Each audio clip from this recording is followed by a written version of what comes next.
Bismillahirrahmanirrahim. Assalamualaikum warahmatullahi wabarakatuh. Jadi pada kesempatan kali ini saya MAB Adr Hidayat dengan NPM 203005034 akan menjelaskan beberapa fungsi dari setiap source code yang sudah saya buat pada pembuatan aplikasi penggajian selaku untuk memenuhi tugas UAS pada mata kuliah algoritma dan struktur data.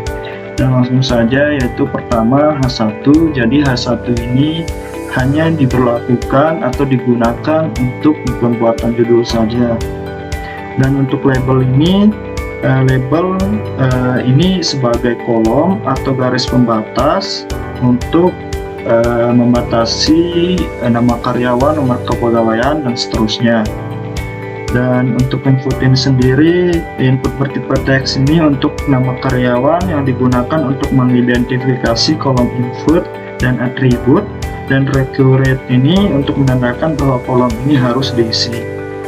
Nah, selanjutnya yaitu untuk button type.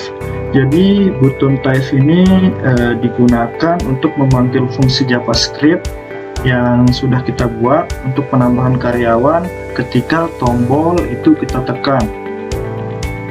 Nah, selanjutnya yaitu untuk bib ID result.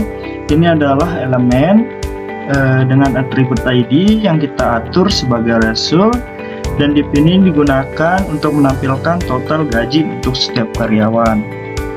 Nah, selanjutnya kita akan mendefinisikan objek konstruktur untuk data karyawan yang di sini memiliki search kode function karyawan yang berfungsi untuk membuat objek karyawan yang menerima parameter untuk nama karyawan, ID, dan seterusnya. Dan ini juga kita gunakan untuk mendefinisikan sebuah metode hitung total gaji untuk menghitung total gaji dan menginisialisasi properti total gaji dengan nilai yang kita hitung. Selanjutnya di sini kita membuat array untuk menyimpan objek karyawan. Pada baris kode var karyawan array ini kita gunakan untuk mendeklarasikan sebuah array pada JavaScript yang kosong untuk menyimpan objek karyawan itu sendiri. Dan untuk baris kode pada setiap var nama, nomor kepegawaian, departemen, dan seterusnya ini kita gunakan untuk mengambil nilai dari input dengan ID, nama, ID kepegawaian, departemen, dan seterusnya itu untuk kemudian nanti kita simpan dalam variabel. Seterusnya pun begitu, sama dengan nomor kepegawaian, departemen, gaji pokok per jam, jumlah jam kerja, jumlah jam lembur. Nah, selanjutnya yaitu di sini kita menampilkan total gaji untuk setiap karyawan, dan untuk result div ini kita gunakan untuk memastikan hasil sebelumnya itu dihapus sebelum menambahkan hasil yang baru. Dan karyawan array for age ini untuk melakukan literasi melalui setiap objek karyawan dalam array. Selanjutnya yaitu untuk menu pada reset formulir, yang di sini kita gunakan baris kode dokumen gentleman by ID input form reset.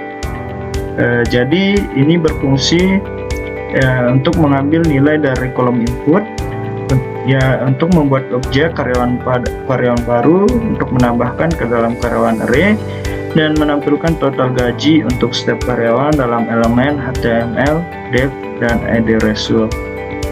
Dan ketika kita membersihkan kolom input itu setelah seorang karyawan baru ditambahkan, jadi otomatis itu akan terjadi pengulangan atau direset kembali untuk menambahkan nama atau data-data dari karyawan yang akan kita tambahkan. Oke, jadi hanya itu dari saya. Bila ada kekurangan dan kesalahan yang mungkin tidak saya ketahui atau mungkin belum saya jelaskan, mohon dimaafkan. Assalamualaikum warahmatullahi wabarakatuh.